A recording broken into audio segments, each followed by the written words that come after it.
Welcome back to another episode of the Tan and J-Man Show. Tanner is still not with us as he is on an island right now, so that lucky son of a gun. So I am joined by our good buddy, Evan Webb. He's been on a few times and co-host of the Boiler Breakdown podcast, so go check them out for all you Purdue nerds, as I like to call them. But how you doing tonight there, Webby? Doing pretty well, Jamin. How about you? I'm doing okay. It's Yeah. the best weather week of the year was last week, in my opinion. Yep. And by Friday here, it's supposed to be 90 degrees again. So that's something that I'm not looking forward to because it actually felt like football season. It was false fall. So we were going to get another heat wave Yeah, at some point, but I thought maybe get a little reprieve. yeah. You knew summer would punch back, Mhm. and unfortunately, it is doing it. But anyway, football is underway. I mean, we're already week 3 of college football. It goes so dang fast. But you are a Purdue grad, so the birdie bogey question I have for you today is: can you name the top 5 career passing yardage leaders in order at Purdue, 1 through 5? No. I've heard of all of these guys, and four Yeah. of them have played in your lifetime. Yeah. But Birdie or Bogey is brought to you by Arlington Public House for great cuisine, cocktails, casual atmosphere. Located 703 Main Street in Rochester, Indiana. They are closed. They're new hours. They're closed Sunday through Wednesday, and they're open 4 to 9 Thursday, 4 to 10 Friday and Saturday. And their fall specials have dropped. They have a spinach artichoke dip. Begins with blend of provolone, romano, and mozzarella cheese, incorporated with artichokes and spinach, and is accompanied by house-made tortilla chips. They have apple bacon scallops. They have bourbon chicken. And then for their drinks, they have a spiced old fashioned, a cranberry paloma, a spiced pear martini, Arlington rum harvest, and an apple cider Aperol spritz. So go to Arlington Public House and check them out. How much football did you get to watch over the weekend? College, not a ton, because I was at the Purdue game and went down a little early, given it was a night game, a rare night game versus an FCS opponent. So I caught a little bit of the Illinois Duke game, caught a little bit of the Indiana Kennesaw State game. That's really kind of about it outside the Purdue game. Obviously, the good game that of the night was Oklahoma and Michigan, but it was the same time as the Purdue game, so I missed that completely. And then caught a couple NFL games yesterday, so a spattering, I'd say. I would say I caught a spattering as well. Yeah. I watched the Illinois Duke game, and then that was about it on Saturday, I want to say. Yeah, I was surprised when I saw it because I checked my phone at noon, and I'm like, oh, Purdue's probably kicking off or have already kicked off. I'm like, what? 6:30? I figured the USC game would maybe be the 6:30 or 7 o'clock game, and the Southern Illinois game was at the 11 o'clock Central Time hour. But I didn't watch any of it. I was just box score kind of watching, and it looked like they maybe not struggled with them, but were kind of sluggish maybe. Yeah, it started out a little worrisome after shutting out Ball State last week. Southern Illinois got the ball first, which we knew going into the game that Southern Illinois, I think they were ranked like 15th in the FCS, so you knew they weren't like an Indiana State. They weren't a Western Illinois type program. The spread was very similar to the Ball State spread, which was surprising me. I think it was 19.5 at closed at or something like that. Yeah, and so I kind of I figured they were going to probably be better than Ball State. No offense to Ball State, but just there was some roster continuity and all that. And I know apparently last year they were so injury ridden that they had to pull someone off the grad staff to play quarterback per game. But their quarterback was pretty good, gave Purdue some trouble. Yeah, the first Illinois got the ball first and drove down the field and scored, which was a little shocking after Purdue had shut out Ball State. And then Purdue was able to answer. And then Illinois drove down in about 3 plays and scored again. And it was like, okay, this may not be the blowout we were hoping for. But Purdue answered yes. So the first 4 possessions of the game were scores. And then from there on, Purdue only gave up 3 more points. They definitely made some adjustments, which is a lot better than what we could say of last year's team. Devin Mockabee was a workhorse. He ran the ball. I meant to pull up the stats. He ran it like 32 times. Yeah. averaged around like at one point he was averaging 6 yards a carry. Purdue just kind of out. It wasn't like the blowout you were hoping for, but I mean, what was nice from a Purdue fan standpoint was that they got hit in the mouth early, but they made adjustments, and from there on, Southern Illinois couldn't do a whole lot. Part of it was they just weren't as good, but too, I thought Purdue made some good adjustments and kept them. And they caught some breaks, couple pass interference penalties that kind of kept their first 2 drives alive. But I thought their coverage was pretty well. They forced a couple sacks in the second half, and outside of a Ryan Brown interception, didn't have too many complaints. I thought what we were kind of hoping to see was the offensive line getting a good push against an FCS opponent, as you should. They didn't really get one against Ball State, but Ball State was also packing the box with 7 to 8 guys, so they really didn't get a rushing game you were hoping for, but they had no trouble against Southern Illinois. So, it's rare to hear a school like a Southern Illinois at an FCS level have actual continuity, especially in today's portal landscape and NIL landscape. It's got to be hard, especially for a team that came into the year ranked 15th or wherever they were in the FCS. To have all those guys return is pretty incredible, especially with, Purdue has 60 newcomers or something like that, at least 82, 83 new players. It was undersold it. Yeah. But even like you head in, you play USC at home on Saturday, and then you have Notre Dame the very next week. Even though it is a Southern Illinois and you should be able to handle them, it's not the worst thing in the world to have a little bit of adversity, especially at the start of games, to kind of overcome that. And that, and we've talked about this a lot. Indiana's playing no one, and they've looked thoroughly unimpressive so far against these no ones. Kennesaw State and who they play week 1? Old Dominion. Yes. Week 1. Yeah. And now they have Indiana State. So they're bad. and they're real bad. So Indiana will have very little adversity, and they'll have to face a likely top 10 Illinois team. So that's the issue I have with not challenging yourselves in the non-conference, is you don't learn a whole lot about your team during those 3 games. I know their head coach, whose name is escaping me for some reason right now, Cignetti. He's like, well, I'm just doing an SEC type schedule sort of thing, which is funny. I'll give him that. Good. Yeah. But you just don't learn anything about your team when you're playing in Indiana State. And then Big Ten play side, it didn't hurt them last year because they had a very soft landing into Big Ten play up until really about week 11, it seemed like. But just having a little bit of adversity. Purdue's non-con every single year feels like it's brutal for football. Now that Notre Dame's back on the schedule, it's even more so. But it seems like they're playing Power 4 opponents every single year. Yeah, which I like.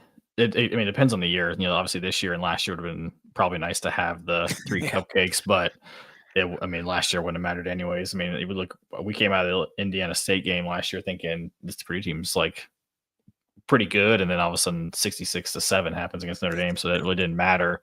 But I've always kind of been a fan of. I like playing Notre Dame despite never winning, just from growing up in the rivalry. I know Tanner's talked about like having maybe like an FCS, a MAC level school, and then either having, for Purdue's standpoint, like either Notre Dame if we can get them, or maybe like a peer program, Power 5 or Power 4, I guess now for football. I think it draws people. It makes the game more interesting. I know Purdue opened up a couple years ago with Oregon State. That was awesome, just from like this team you don't really see a whole lot. Versus, I've seen Purdue open up with Middle Tennessee State, Indiana State, quite a few times. And obviously, it's nice to win, but it's also fun to see some teams that you maybe not typically see from a Power 4 standpoint. Yeah, and you say like peer programs. Illinois did that to like the max because they like schedule. I think it was 4 home and homes. They did it was Virginia, Kansas, and Duke were the 3. So those are as peer programs as you can get for Illinois football. I think North Carolina might be the other one, which North Carolina is much better, has been much better. Yeah. It is fun to kind of see them play teams they don't get to play all that much at the power conference level. Now in football, it doesn't help you at all really to do that like it does basketball. Basketball, you want to stack that non-conference with the net ranking and all of that. And I hope they change something with the playoff of like where the non-con at least strength of schedule matters to a degree, Right. Especially with unbalanced scheduling you get in conference play with some of these teams of not playing, you know, like you just brought up Indiana. Last year they played Ohio State. They didn't play Oregon. They didn't play Penn State. They got Michigan on a down year, which they can't help that part. But it's nice to have those guys on a schedule, which they probably benefited just from being in the Big Ten East for so many years. Yeah.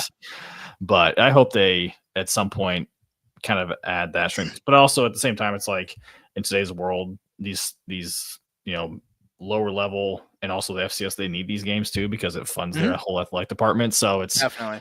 You can't kill those programs, but also from a entertainment standpoint, you like to have some decent opponents on the schedule, at least for me, from a season ticket holder. So yeah, and I mean I like the 9-game conference schedule for sure, because I mean it is hard because as you said, I mean they're bye games essentially. I mean Army got paid I don't know how much money from Kansas State, and they ended up going in there and beating Kansas State over the weekend. Yeah.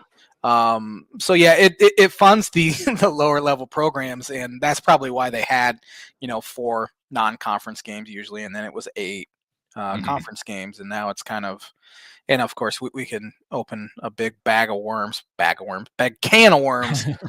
talking about the NIL and all of that, because that also hurts lower level programs. But yeah, it's exciting. Week 2 is usually I think it's usually the worst week of college football, just because I mean, week 1, so you'll have some big time, matchups like that, just with the excitement. But then week 2 and even week 3, really, it kind of blends into that, where it's kind of okay. You have the FCS teams are now playing, the Big Ten teams and stuff like that. We do have some Big Ten conference matchups this week. Yeah, you got a couple. Yeah, fun. But then after this week, it really gets into big boy territory essentially. And of course, Purdue has Notre Dame, but it's pretty much Big Ten play from here on out, which is exciting. And again, I can't believe it's already week 3 of the college football season. But any other takeaways regarding any other games? I know I didn't watch any of the Michigan Oklahoma, but I saw Bryce Underwood was bad. He was like 9 for 24 or something like that. Yeah, I mean, freshman kind of saw with Arch Manning before going to Ohio State. Granted, Bryce is a true freshman. Tough scenario, but yeah, I mean that'll be interesting one to follow. I know there was a whole thing about him on the sideline going after one of his teammates. Supposedly, it was like more of like it was a constructive discussion versus what it sometimes is made to be on TV. The Cyhawk game didn't disappoint from a standpoint of it being close, and like actually one of the Derek Schultz, who works for Purdue and does a Purdue podcast, he joked on the Purdue pregame when talking about this game about how they always seem to end 16-13, and lo and behold, it ends 16-13. UCLA is really bad. Yeah, I think they're Northwestern's pretty bad. Northwestern's bad. I think they're the 2 worst teams in the Big Ten this year. Yeah, I mean, they played Grambling, but Ohio State doesn't seem like they've had any drop-off whatsoever. I was talking to one of my reps he's an Indiana grad, but he's a huge Ohio State fan, and he was like, I think he said they were favored by like 55. He's like, yeah, I wouldn't touch that bet at all. And then this morning we're like, wow, we should have done it because they won by 70.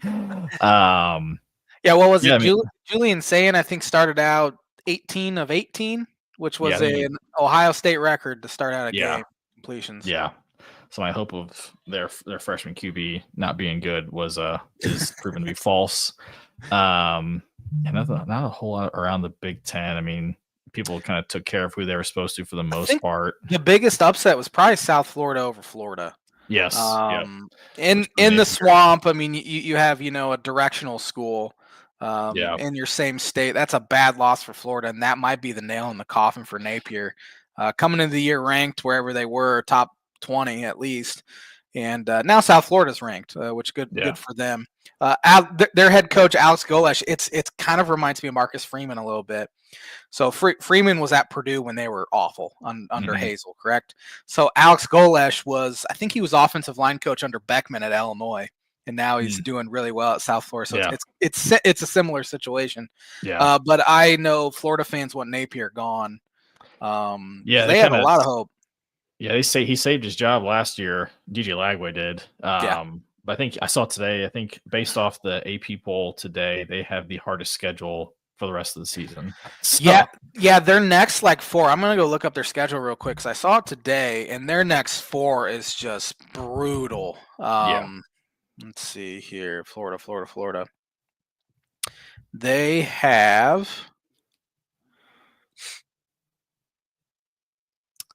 at LSU Saturday. They have at Miami the next Saturday. Then they're off. Then they have Texas. Then they have at Texas A&M. Yeah. So I think brutal. If they lose these next 2, I think that bye week is probably that might be Napier's going away party. they have 2 bye weeks. Week 9's bye week. Yeah. They get a host Mississippi State, but Mississippi State just took it to didn't take it to them, but they beat Arizona State. Arizona State, yeah. Then they have a bye, and then they have Georgia at home, at Kentucky, at Ole Miss, then Tennessee and Florida State at home. There's a realistic chance they could go 2-10. I don't think Napier's going to survive 2-10. No, he may not even survive. Yeah, the second bye week.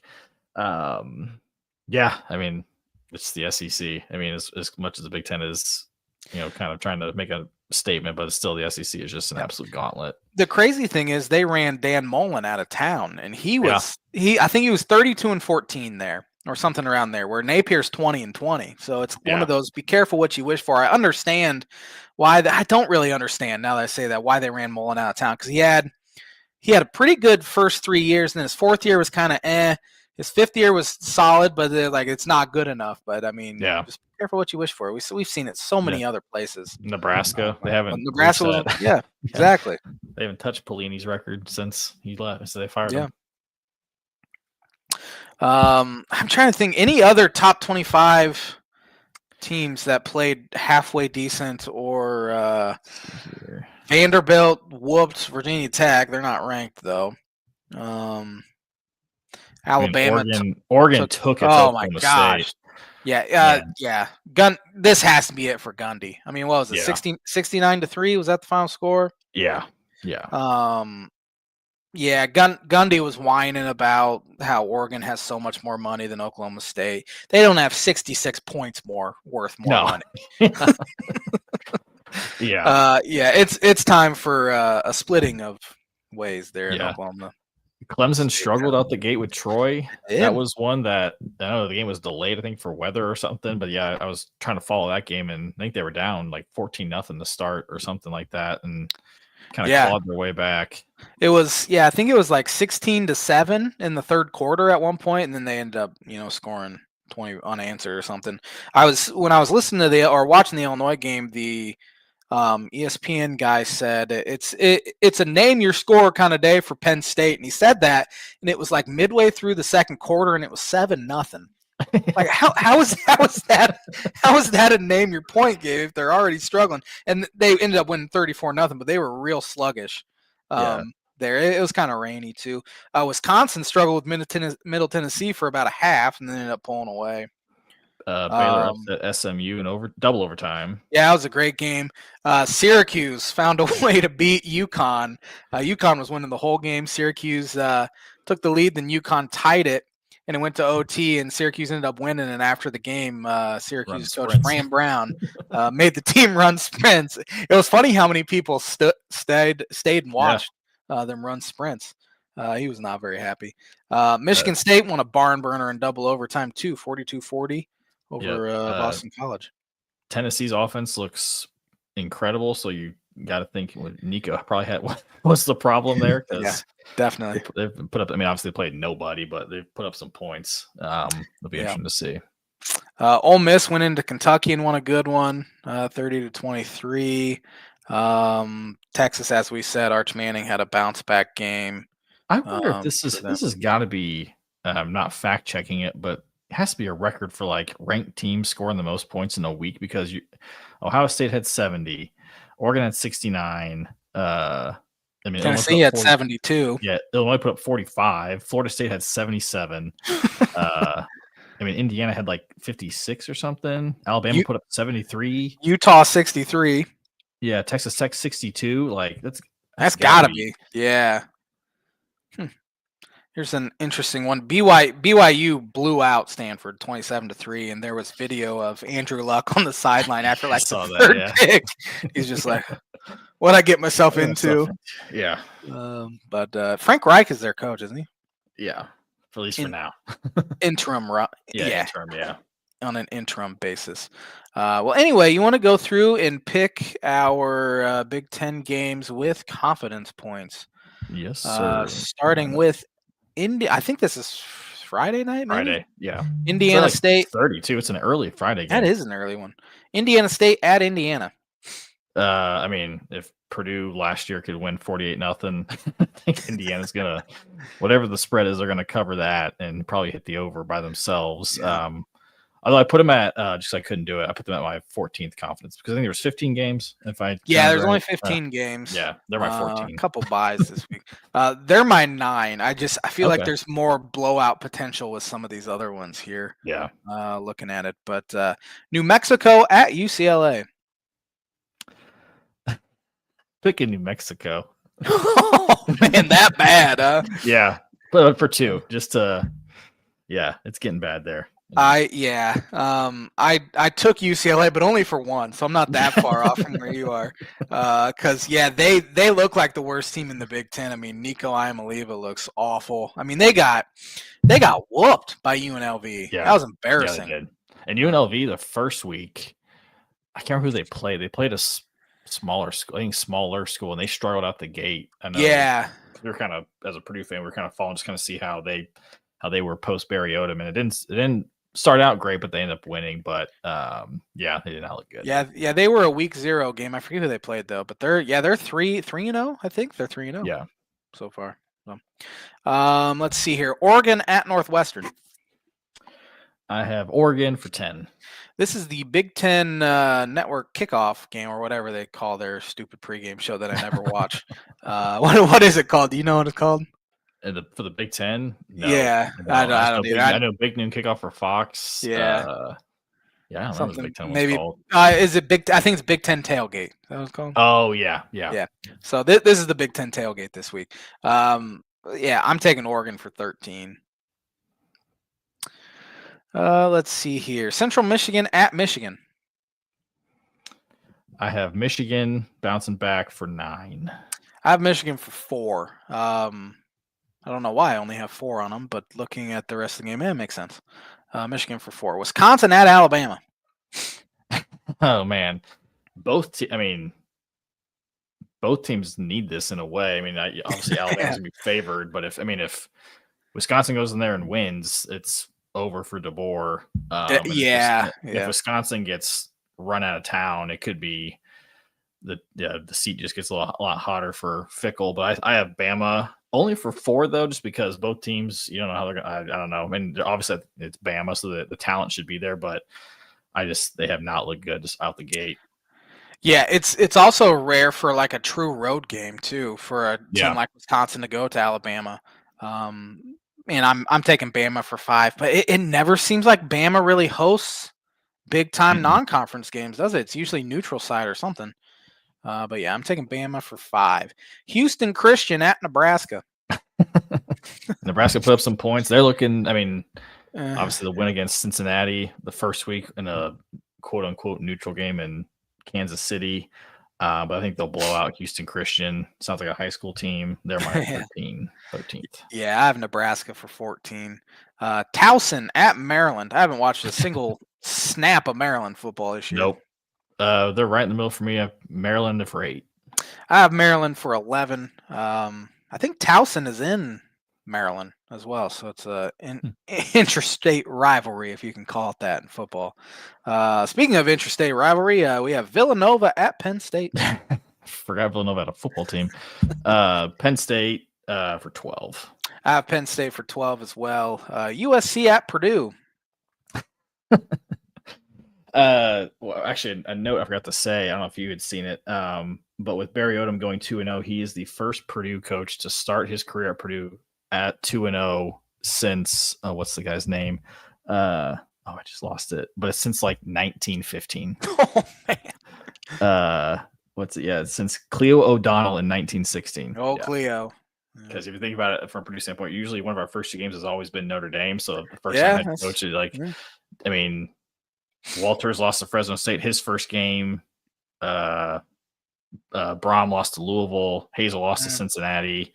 Tiller lost to Toledo before beating Notre Dame in his second game. So it's been a hot minute. But I think it was today. It started out as like a 19-point favorite for USC. I think it's up today up to 21.5. So I just hope it doesn't get ugly like Purdue had seen last year over and over and over again.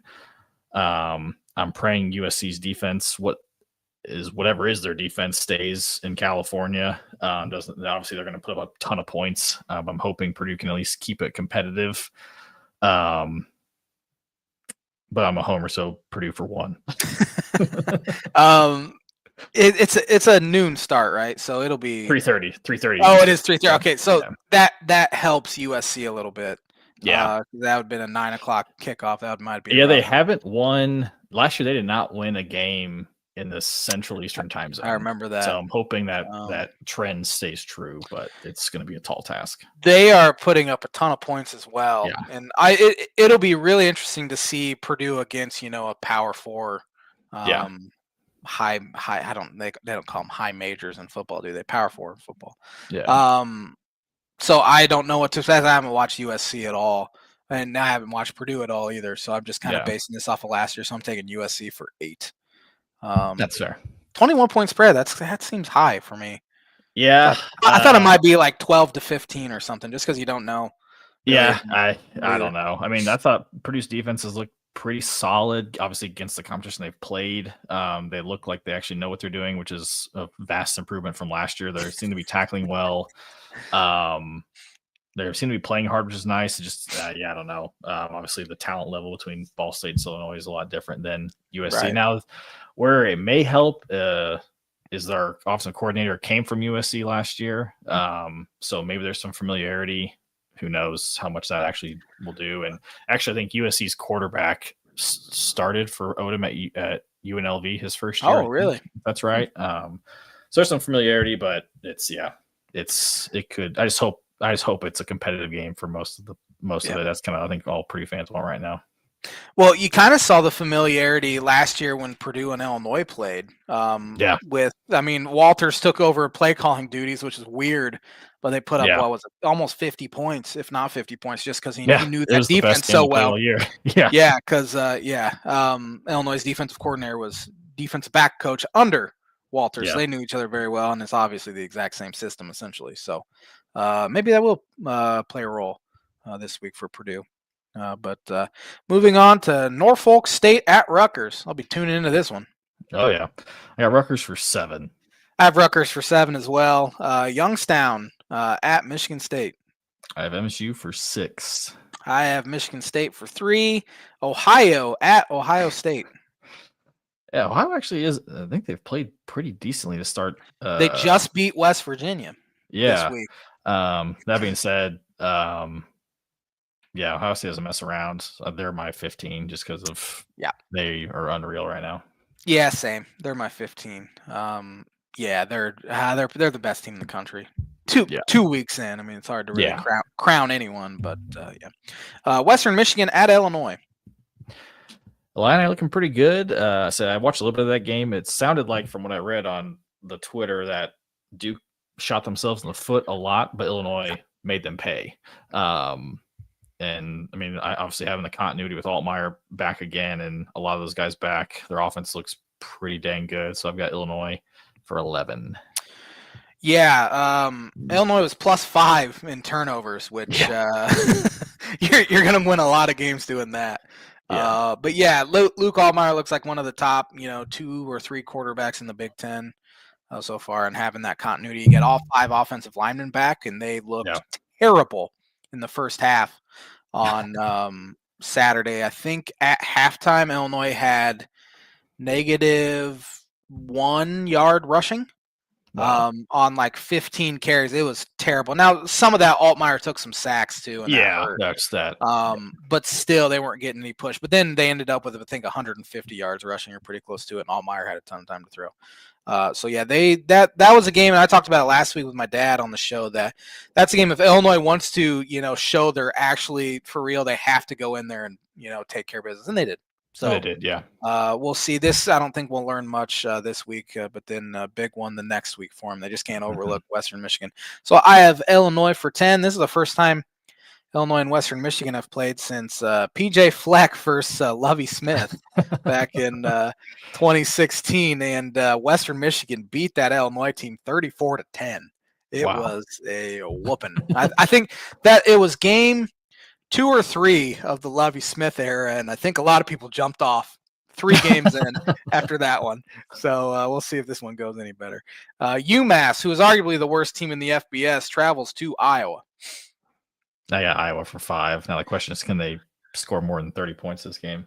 That's the question. They're already burning their quarterback's jersey after 2 games. It's systemic. Yeah, it's systematic at this point there at Iowa, because you can try a whole bunch of different quarterbacks there, but the play calling stays the same regardless of play caller too. So yeah, I think it's getting time, depending on how this year goes. It's getting time for the athletic director there to kind of approach Ferentz about retirement, because it hasn't been good here for a few years. They've been good because they're always going to be pretty solid because they play defense and special team and all that. But that offense is terrible. I know Iowa fans are mad about it, but I have Iowa for 6. They should handle them. I don't know if they'll give a point to UMass unless the offense gives it to them. Yeah, but I agree. Last one here, a fairly intriguing matchup. We have Minnesota at Cal. Yeah, this one was, when I was picking these games, like I was in the process of picking a lot of home teams. I think this was one that fell victim to that. So I picked Cal for 3. I know nothing about Cal, but just the fact that Minnesota's got to travel the distance, and I just don't like PJ still. So that's why I'm taking Cal. I'm taking Minnesota for 2. I don't know anything about Cal either. I think they're 2-0. To start the year, but I don't think they've really played anyone either.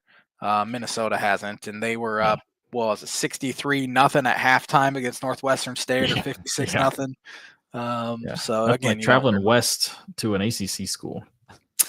yeah, that's a weird one. I keep forgetting they're in the ACC. Yeah, I keep thinking they're an independent because they're out there on the West Coast. But that'll do it for week 3 of the Big Ten. Top 25 matchups. Honestly, a lot of the top 25 teams are in the Big Ten.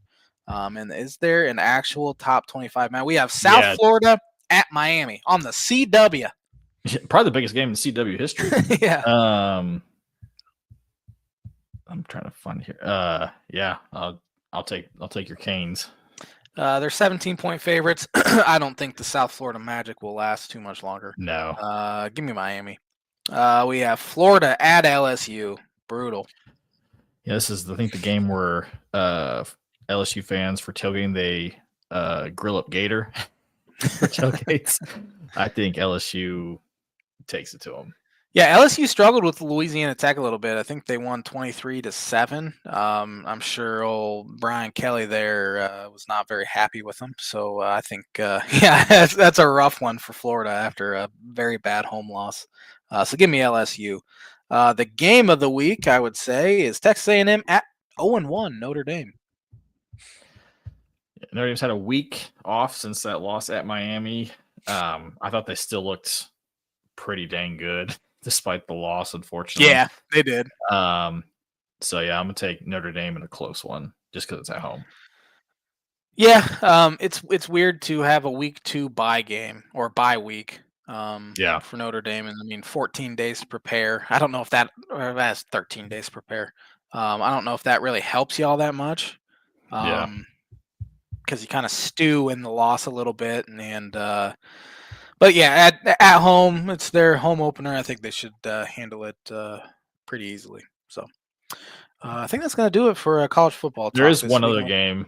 Number 6 Georgia at 15 Tennessee. I didn't even see that on here. Yeah, at 3:30 Eastern. I don't like it, but I think I'm going to take Tennessee in that. I mean, obviously Georgia's defense is Georgia's defense, but I'm afraid if Tennessee wins this, it's going to be absolutely miserable for the rest of the year. It's going to be miserable for the rest of the year, regardless they win Yeah. this or not. But give me Georgia just to be different. Yeah. Give me the road team because I don't know if Tennessee has really proven they can win these huge matchups anywhere. Yeah. So hopefully for your sake, Tennessee loses. But yeah, that's going to do it for college football. Moving on here, I'm going to do on this day real quick to educate you on the happenings of the sports world on this day. Let's see. It's a bad week for on this day. On this day in 1955, the Brooklyn Dodgers clinched the NL pennant, which was the earliest clinching of a National League pennant ever. That was back when you didn't have playoffs back then. You had one team in each league, and you played in the World Series. That's it. So Dodgers had the best record in the National League, and they made the World Series. It's like the BCS championship. Yeah. On this day this is a terrible week. Which is surprising given. Yeah. Maybe it's because it's regular season football. They don't have a lot on here. A lot of women's tennis. On this day in 1972, Chicago Cub legend Fergie Jenkins won his 20th game for the 6th consecutive year. It's getting to the point where I don't know if we'll see too many 20-game winners ever. No. Anymore. And now he did it 6 straight years. That was back when he was throwing about 350 innings. Yeah. Of course, those guys were throwing about 78 miles an hour. Right, back then. Their arms lasted a little better. On this day in 1973, Hank Aaron set a record for most home runs in one league. That's a stupid stat. 733. Played his entire career in the National League. Of course, 733 though. I mean, Ruth had 714. How did he just set it? Did he keep breaking his own record, and that's why they put it on here? Right. Yeah. That's the only way that could happen. On this day in 1980, Fergie Jenkins in here again. He was suspended indefinitely after being arrested in Toronto for possession of drugs. On this day in 1985, Cincinnati Red Pete Rose tied Ty Cobb for the hits record. Both of those guys are very, very good men. On this day in 1991, Buffalo Bills quarterback Jim Kelly passed for 6 touchdowns against the Pittsburgh Steelers. Wow. It's a pretty good day.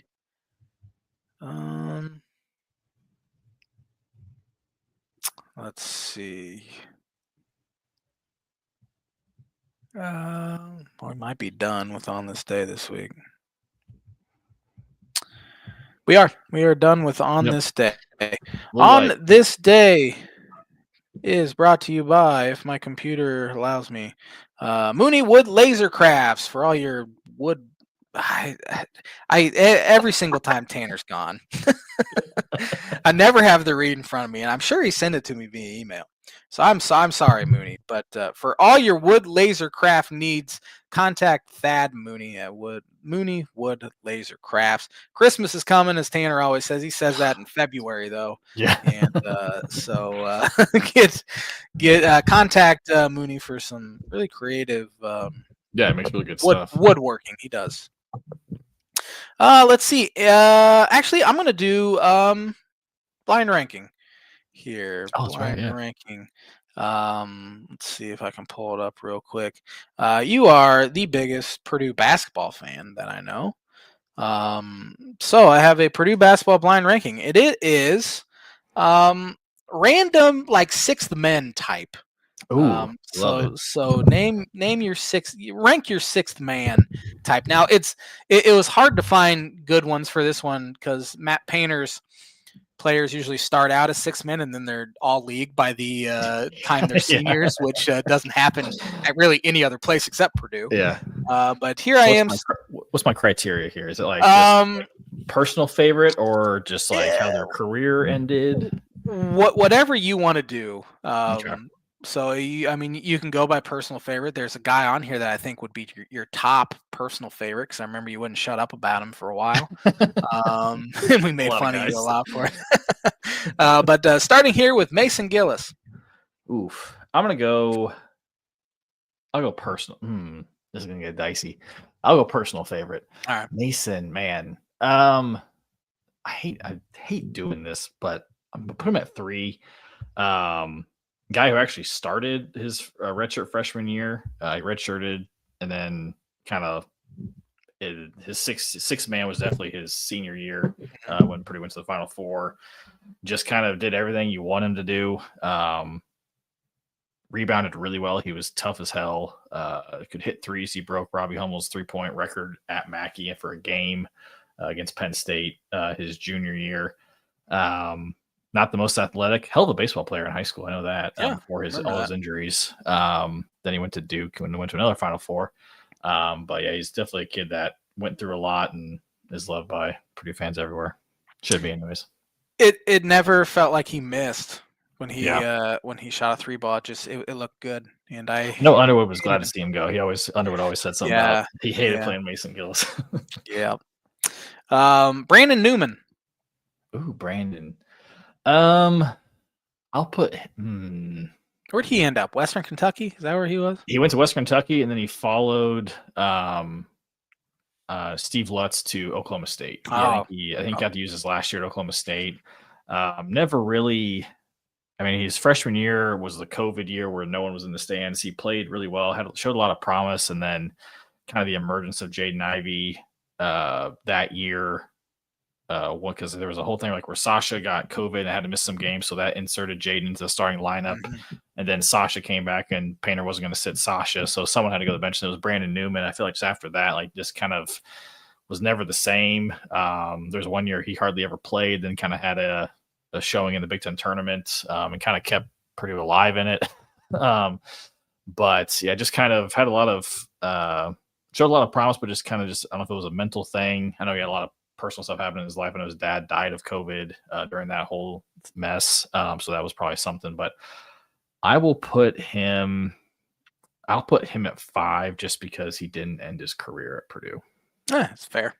I always forget Ivey and Newman came in together. Yeah, it was Newman and Gillis came in together. That's right. Newman and they both redshirted. Yep. Yeah, that's right. But yeah, it is interesting you said that because it did seem like that first half of the kind of the COVID year, Newman was kind of their guy, like the freshman, man, this guy's gonna be good. And then second half, it was all Ivey. I mean, he hit that huge buzzer beater type shot at Ohio State.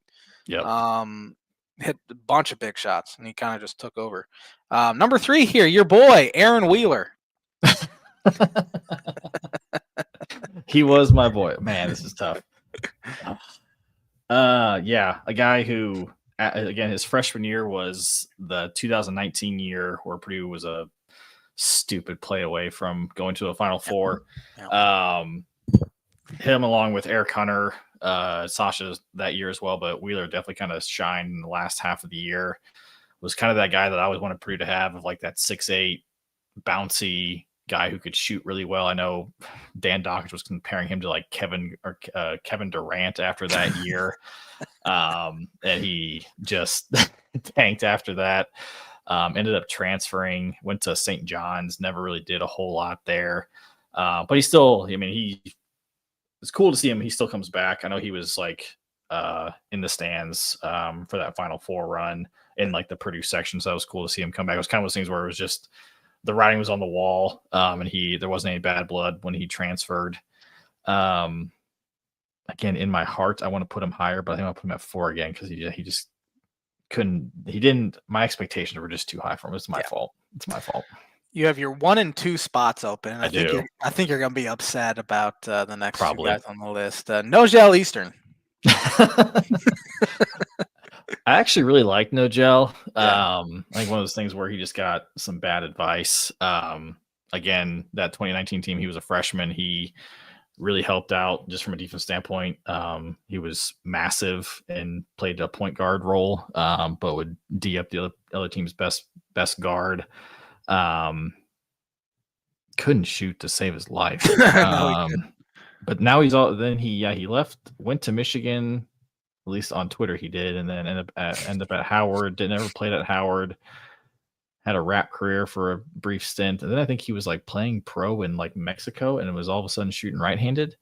Oh. Yeah, I'm gonna be mad at this, but I'll put him at 2. I'm gonna really hate this. Yeah. This is a guy I completely forgot about because he was on bad Purdue teams. Bryson Scott. Actually, he was an IU killer. Actually, both Scott. I remember that. Yeah. Yeah, because he always played well against IU. When he was at Purdue, and then he went to Indiana. He went to one of them went to IPFW. Yeah, he went to IPFW. His brother was at Indiana State, and then Bryson went to IPFW. Yeah, he was a little bulldog. A lot of hype coming out of high school when Purdue got him. And yeah, just didn't. It was just that whole run of Purdue awful teams. Were you with Tanner and I? You were with Tanner and I, right? When we went up to that Fort Wayne holiday tourney back in like 2010. I think he was a sophomore.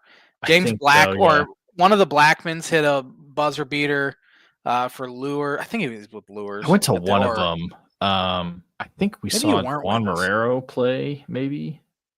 Did we see him play for one of those we teams? saw him play against CMA. Because he was at Bowman.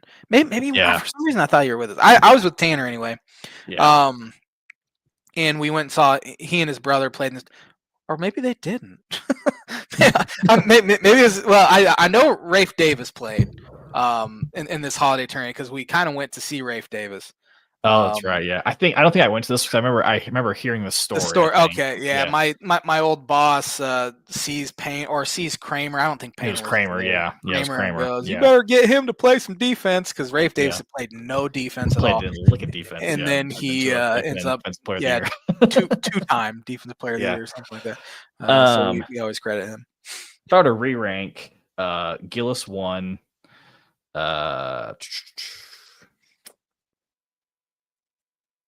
Gillis 1, Wheeler 2, Newman 3, No Gel 4, Bryson 5. That's fair. That's probably how I do it. Flip it. If it were me, I probably would have had them all at 5. So that's just me though. But blind ranking segment is brought to you by Proforma Print 2 Promo Group. For all your printing needs, contact Proforma Print 2 Promo Group. Now we got about 12 minutes to talk NFL here. Yeah. Week 1. I wonder if you're gonna give me like a Zach Edey when he was a 6-man as freshman and sophomore. No. That was too. That'd be too easy. Because it was so hard because a lot of those guys were like bench guys freshman sophomore year, and then by senior year they're like, oh, this guy was a second team all Big Ten. Like, how did that happen? And Eastern started more games than not, I think, but there was one year where he was like, I think he had maybe one start or something. But he was really the only guy on that list that was like a guy that started a lot because Gillis was pretty much primarily off the bench. Yeah, he was one of those guys too. Yeah, he didn't usually start, but he usually finished games. Especially that. Yeah, he would usually come in for Trey Kaufman-Renn that Final Four year. Yeah, he would rebound the hell out of the ball. Yeah. So, 3 winners, 3 losers in the NFL. Who's one of your winners? Sorry, J-Man. The Colts. Their opponent is on the other side of my list. Same. I figured I was gonna give you that one. Did not see. I mean, obviously, not a Colts fan. Didn't all I kind of hear is the negative side of a lot of things of Richardson being the Colts having the most inaccurate QB room in the NFL, and lo and behold, Danny Dimes goes out there and balls out. Looked like prime Peyton. Yeah, it was impressive. He actually had time to throw, which he never had in New York. I was watching that game kind of when I was at a restaurant with some family, and I saw it, and I was like, all of a sudden it was like 17-0. I was like, holy crap, what is going on? Some turnovers were mixed in there as well. Yeah. My first winner, Buffalo Bills, down 40 to whatever it was, 40 to 25 in the fourth quarter. Came storming back, or 39-25, I don't remember what it was. Anyway, came storming back and win. I love Josh Allen, and I hate that I like him because he's very likable, and he's a guy I should hate. Honestly, he's in Oh my yeah. favorite team's division. He's kicked their tail for 6 years now. He's just so dang likable. Yep. My second winner, I'm gonna go with the Chargers. Mhm. Kicking off the season in Sao Paulo with against the Chiefs. I thought they were gonna fall victim to the Chiefs' voodoo magic once again. Yep, They held on. Good win to start the year, especially a divisional game. With the travel and all that. So yeah, good start to Chargers season. definitely. Green Bay Packers are my second winner. I mean, Couldn't do it. yeah, I know. They had a lot of buzz with the Micah Parsons trade, but I saw that as far as the Lions go, that Jared Goff has had 5 play callers in his career, and of the 3 play callers that were not Ben Johnson or Sean McVay, he is 0-19-1 in Holy his crap. career. So maybe he's a product of Ben Johnson and Sean McVay. Yeah. Wow. But Packers really took it to him. So it'll be interesting to see if Detroit's able to bounce back, because could just be a 2-year wonder for them, which would be fitting. Yeah. Last one, a couple different ways here. I'll throw T-Dog a bone here. I'll give it to his Broncos. Absolutely not. Probably didn't deserve to win some of that game the way they played, but their defense stepped up huge. You see, I know Bo turned it over a few times, and it's hard to turn it over that many times in the NFL and still win, but that defense, did with that. The defense was really good and held firm. So there you go, T-Dog. My last winner, Pittsburgh Steelers, going into New York, hitting a long, I think it was a 60-yard field goal, 60-yard field goal to win it, and then got a big stop late. Aaron Rodgers played the best he'd played in probably 3 years. Yeah. It was pretty funny. It happened in New York. Yeah. Against them. But I thought Justin Fields looked pretty good, and good win for the Steelers. They needed that one. 3 losers. Starting off, Giants. Only note I have in there is just Russell Wilson sucks. He's not good. My first loser is the Miami Dolphins, and I have a hard time not overreacting, but at the same time, it's like, okay, it's week 1. They played bad. Yep. It was, Irsay's, first game since he passed away, all that crap. Dolphins look like the worst team in football. It was the least I'd gotten into a game ever. They found themselves down 17-0 at like the start of the second quarter, and I'm just kind of sitting there, and there was no end to sight. Tua regressed. Mike McDaniel, not a leader of men. He needs to be fired. And I think he'll be fired by week 4 or 5. Really? Especially looking at their schedule coming up. Chris Greer, their GM, should have been gone 6 years ago. He is the longest tenured GM in the history of the NFL to have not won a playoff game. He's been there 9 years and 8 months. Wow. Never won a playoff game. He is the guy that put the roster together. They look like trash. There's zero depth. You have divas all over the place. Tyreek Hill's throwing fits on the sideline, and then he comes out and doesn't know where he's supposed to line up. That's a bad leader there. Yeah. Their offensive line trash. Defensive line was supposed to be a strength. They got zero pressure on Danny Dimes. Secondary sucks. The only thing that looked good was their kick return. That's because they had to return about 8 kicks yesterday. So that was the only positive I can take from that game. It was brutal. Yeah. Second loser, Detroit Lions, we kind of talked about already. I hope from a Bears fan standpoint that the Ben Johnson loss is why they weren't so good. I guess we'll kind of find out here these first couple weeks, but they did not look good. Atlanta Falcons at home. You got to win that divisional game. Missed field goal late. Can't do it. Yep. And then last one I kind of had fun with AFC South teams. So they start with a T, the Titans and Texans both did not look good. Titans obviously going to Denver had plenty of chances. Cam Ward had his receivers couldn't hold on to the ball. And then obviously Texans, after winning the division last year, just did not. Yeah. Came out pretty flat. My last loser here, New England Patriots. You play a bad opponent at home, game 1 of the Vrabel era. You have year 2 of Drake May. You got to win that against the Raiders. And credit the Raiders. Pete Carroll became the oldest coach ever to win an NFL game at 73 years old. So Credit to them. We got about 5 minutes here. We got to rifle through the NFL pick 'em. All right. Starting with a good Thursday night matchup: Washington Commanders at the Green Bay Packers. I have, where was that here? What was it? Sorry, what was it again? Washington at Green Bay. Do I not have it on here? Did I miss it? How did I miss it? That's all right. Yeah, I might have missed that one. I'm not sure how, but I'm gonna go Green Bay. They look pretty good. Yeah. Yeah. I have Green Bay for 14. Washington looked pretty good as well, but at Lambeau, it's hard to win there. Second game here, you have Jacksonville Jaguars at the Cincinnati Bengals. I've got for that one. Let's see here. I'm trying to find my list is all over the place.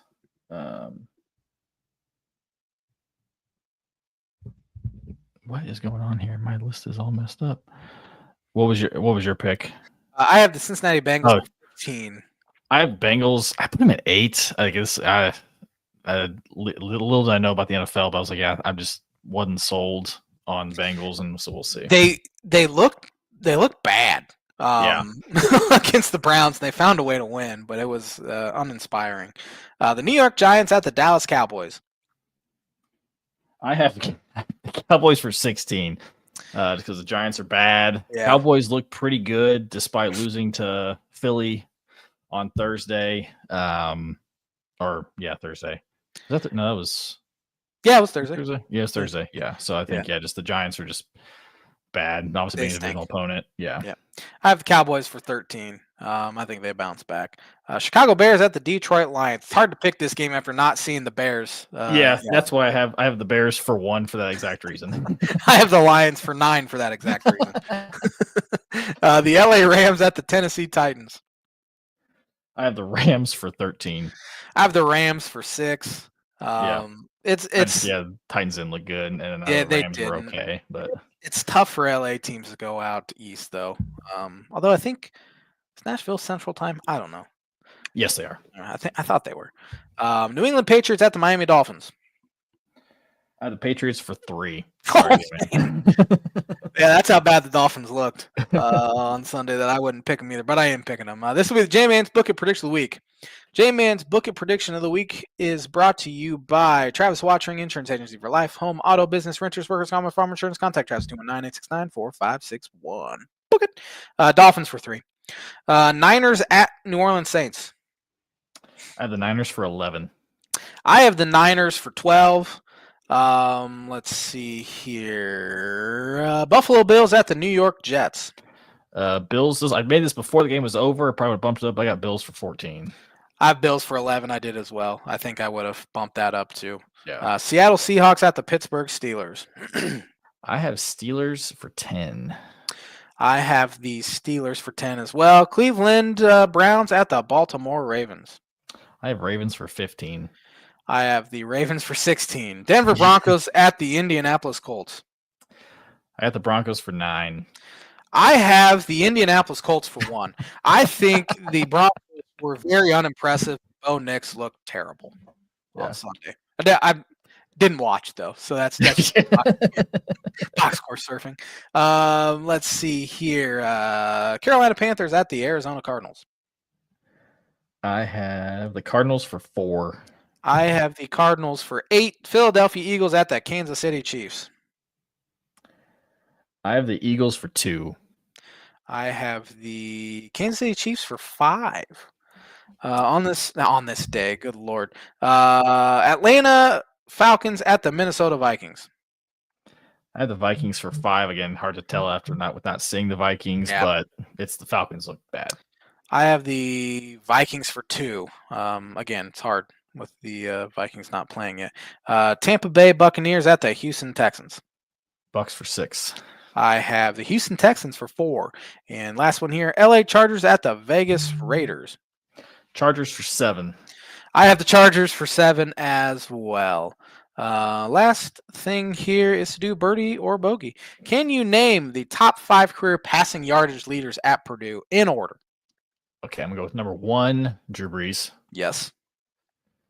Number 2, Is it Curtis Painter? It is Curtis Painter. Yes, I know he beat up on the Indiana States and the Ball States of the world. Couldn't beat a good team, but number 3. Is it David Blau? Close, but it's not. Dang it. Okay.